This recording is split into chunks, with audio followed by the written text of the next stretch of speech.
Hello, this is a morning at CMT Trade Fair in January. I have in front of me to show you this Platin i7400 GD Pure. It is 776 centimeters long, 309 centimeters in height, 230 width, 5.5 ton gross vehicle weight, 203 centimeters of standing height, and it'll cost around, that isn't the price, it'll cost around, well actually it costs over 200,000 euros. The price though will depend on the equipment level, which is the buyer actually puts in. As you see, it's got a double floor, it's got a bed over the front bit, it's got a square shaped table which can be extended.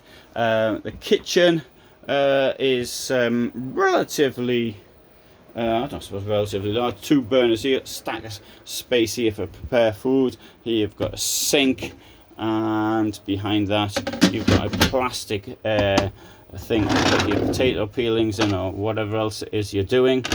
Below the kitchen block we will find drawers. Note they've got proper sides to them, and they can also be locked via central locking. You can see flat floor as you'd expect at this price level all the way, and with storage in that flat floor. Television there, you can turn your power on and off here. You can see what the other control panels are doing. You've got storage up here, and obviously you've got a fridge, but before the fridge you've got this pull-out pantry. Clever fridge, it opens both ways, as does the clever freezer, and as does the grill. Now I'm at the back here now, and so we've got this very large shower with wonderful indirect lighting. Oh, and we've got of course skylights all the way back, and a very a normal one, the normal sized one at the back here as well. Let's come into the washroom.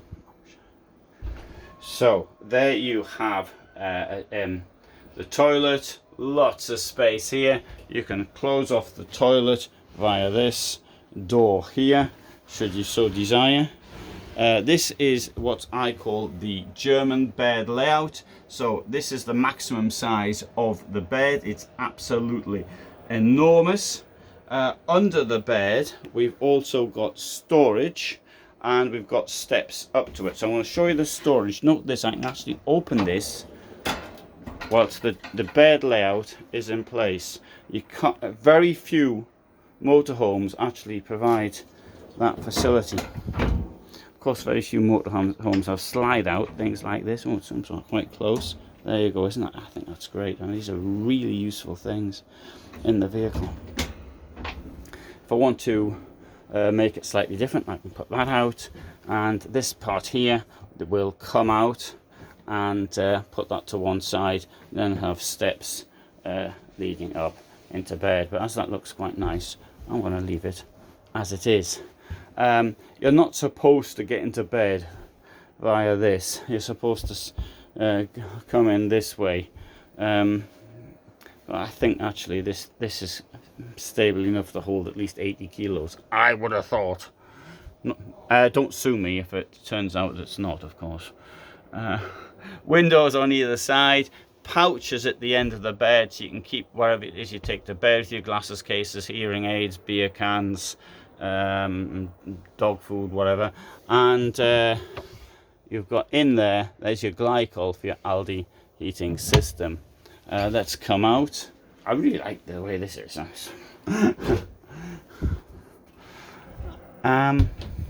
I really like the Frankia liners. I'm not so keen on the campervans, but the Frankia liners I think are quite magnificent. Frankia incidentally has got this really nice, at the factory, I've got a really nice Stellplatz which is free of charge, and it's superb. It's a wonderful village it's in as well. I was there in November. Unfortunately it poured down, so I didn't really get much chance to explore as I'd planned, and the previous time I was there it was just an overnight stop, come possibly, I think I was coming here at the time, or maybe I was going to Dusseldorf, but whatever it was, I just didn't have time to make a full stop. No, it was coming here, that was it.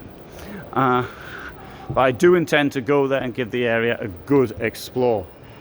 There you have this absolutely outstanding garage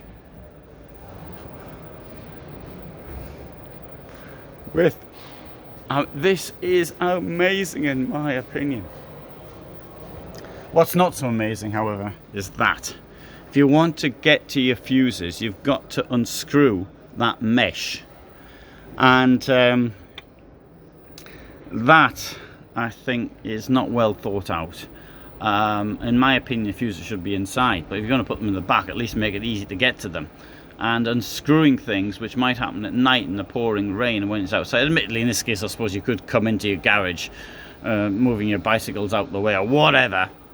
But all the same, I just do not think that that is practical. Carthago do the same thing. I just don't think it works. I mean, that's my opinion anyway. Here we've got a smaller entrance to the garage. Don't know if this is the way you're supposed to get to your fuses or not, but you don't actually need another big door here when you've got all of those doors as well. Coming down here, this is open. I'll show you what's inside. It is locked, and if this is open, I'll show you what's inside. All right, good. So there, right here, you've got your cleaner, your Hoover, which sort of comes with it. I think that's what it's meant to be anyway. No, sorry, it's a hose. It's a hose. Take that back. It's a hose. Here you've got your Aldi boiler, and there you've got the space under the furniture. But look though, I think the double floor is really, really big.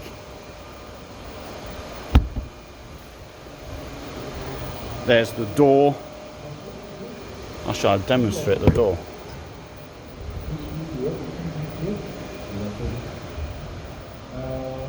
I think I said it was on a Mercedes and not a Fiat, or maybe I didn't. I didn't like the doors on these things. I thought the door was it's a security problem. It was a waste of space. But I've since being in an integrated motorhome, I completely changed my mind. I mean, obviously it's handy when you need to get out to put fuel in or something like that. But no, it's great having it there. I mean, as far as the security is concerned, mine's double bolted. Anyway, thanks for watching. I hope you found this interesting. There's a lot of noise now going on.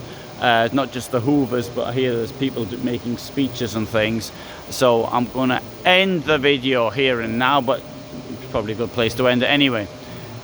So I upload every day at 21:15. Thanks very much for watching. Bye for now.